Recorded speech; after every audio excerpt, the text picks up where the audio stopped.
Então, eu comecei a pesquisar para pensar na educação para o futuro.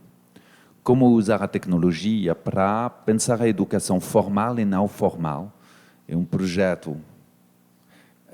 Está transmitido isso? Ok. Então, eu tenho um projeto para uma instituição brasileira, que eu vou apresentar daqui a pouco. Nossa ideia é usar essa instituição para ter um alcance maior sobre a educação não formal e a educação formal, usando as especificidades da tecnologia, o alcance, esses usos, para promover uma cidadania digital que seja mais inclusiva geracionalmente, que seja mais inclusiva de populações com realidades sociais diferentes, porque eu acredito muito na capacidade da tecnologia de combater uma coisa que me assustou, que o Brasil tem 75% de analfabetos funcionais, que são pessoas que não conseguem ler e entender um livro. Não estou falando de analfabetos que não sabem ler. Estou falando de pessoas que não sabem entender exatamente o sentido por trás. Então, quando você fala de comunicação como sentido, se a pessoa não entender, nem cabe bem. Então, você tem que dançar, você tem que se relacionar de uma outra maneira. E isso é um dos desafios, para mim, assustador do país, do Brasil. E eu sou um cara muito otimista. Eu tenho total confiança que a tecnologia é uma das respostas, se for bem usado e tudo isso, para conseguir ter o alcance necessário para não repensar from the ground up da educação brasileira, que não vai acontecer. Se ter uma lógica racional, de coração duro, como o sistema educativo do Brasil, não vai acontecer de prazo curto nem meio. Então, eu acredito que, usando tecnologia, alguns projetos, é a razão que nós estamos promovendo naquele projeto Maratonas Maker, que são parte da tecnologia, essa noção de fazer acontecer, de hacking, de encontrar um caminho diferente para chegar naquele resultado. Eu acredito muito nisso na tecnologia, agora não tenho solução pronta, eu acredito muito na inteligência coletiva que está por trás, mas eu concordo plenamente que nem precisa ir tão longe na realidade do país, exatamente, que ainda, e eu acredito muito no poder, no impacto que a tecnologia poderia ter nisso. Eu queria complementar, apesar de eu não estar no painel, né? Estou só moderando, mas é que me surgiu aqui uma coisa bem interessante. Eu recentemente mediei um grupo de diversidade mais de um ano junto com engenheiros. E eu tive o prazer de conhecer uma instituição de surdos, que na década de 70 eles começaram a ensinar as crianças surdas como trabalhar. Então, a Derdic, hoje eles são uma empresa que trabalham, que ajuda os surdos a entrarem no mercado de trabalho. E uma das coisas mais incríveis que pode ser juntada com a tecnologia é que, quando você não tem o sentido, porque você não tem conhecimento prévio para que você consiga entender aquilo que está sendo falado, você precisa partir para a experiência. Então, lá na Derdic, eles ensinam os surdos a partir, começando isso desde a década de 70, e que é maravilhoso, eles ensinam o surdo fazendo, porque ele não tinha nem condição de pensar sobre a coisa. Então, não adianta você levar conceito para uma pessoa que não consegue ter referência na própria cabeça. Então, eles primeiro, por exemplo, iam ensinar a pessoa a trabalhar no estoque. Então, ia lá e mostrava como era o estoque e tal, não sei o quê, e aí a pessoa tirava a caixa, botava a caixa.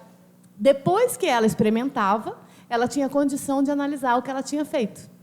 Então, todo o processo de aprendizagem do surdo nessa escola é feito primeiro pela experiência e depois pelo conceito e pelas questões que estão relacionadas a isso. Então, eu acho que, se a gente consegue associar a tecnologia com a experiência, a gente tem uma coisa riquíssima para ajudar pessoas que não têm condição de criar conceitos na própria cabeça. É muito ligado à conscientização da metodologia do Paulo Freire, que muito prossegue nisso. É a razão que a realidade virtual consegue. Enfim, dá para alavancar um pouco essas tecnologias? Muito difícil dar uma opinião assim sem conhecer o que é exatamente o projeto e o lugar onde você quer atuar, enfim. Mas eu ia justamente trazer Freire, que é uma das minhas grandes bibliografias e inspirações. Acho que Paulo Freire é um cara que, no Brasil, é reconhecido como um autor da educação, mas ele é um dos autores da comunicação mais citados no mundo inteiro e mais pesquisado no mundo inteiro, né? Porque ele tem justamente essa ideia de que a comunicação acontece na dialogia, no diálogo, na relação, no reconhecimento do outro, né? Enfim. E eu diria, vá até lá entender a necessidade dessas pessoas. Acho que é o primeiro passo. Inclusive, entender se existe necessidade por tecnologia. Porque pode existir outra necessidade mais preemente ou anterior, né, para depois a tecnologia chegar. Inclusive de acesso, né, que a gente desconhece. Eu estava, na semana passada, em Belém, no maior congresso de comunicação que tem no Brasil, e eu voltei muito sensibilizada pela realidade daquela cidade, porque a gente é muito sudeste-centrista, né? Eu sou nordestina. Eu ainda consigo, aqui em São Paulo, falar assim, nossa, pera, isso é muito paulistano.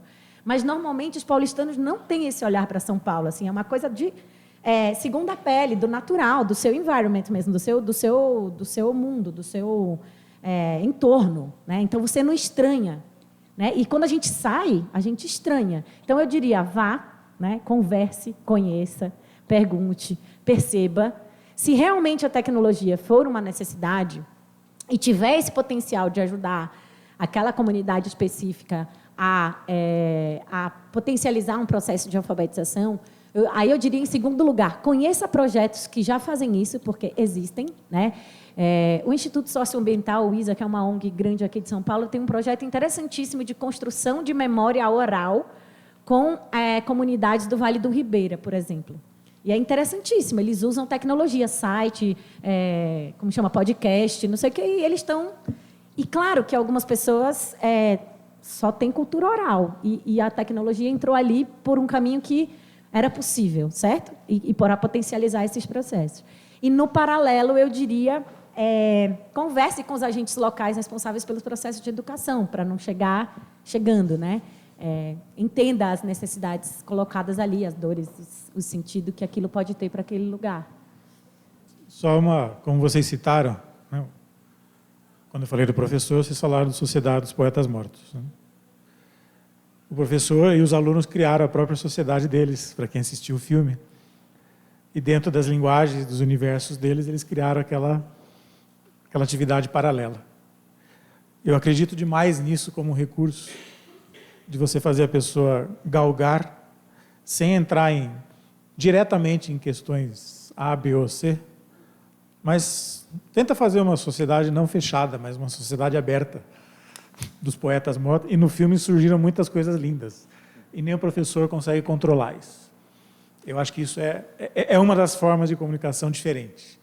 É você simplesmente agregar as pessoas e deixarem que elas façam e achem sentido em algum tipo de comunicação que pertence a eles e talvez a mais ninguém. Como fez no filme, né? Que é uma coisa que sempre tocou demais no filme. Não se repete, lá vai ser único, mas deixa brotar deles a necessidade de por que falar, comunicar ou avançar. E faz só a mediação, que nem o Mr. Como é o nome? Mr. Keating, que era o professor no filme. Eu acho que isso ajuda demais. Mas é solto, é livre, né? Surge, vai sendo moldado por eles e só faz a mediação disso e deixa rolar. E faz os ajustes. Acho que é a melhor forma.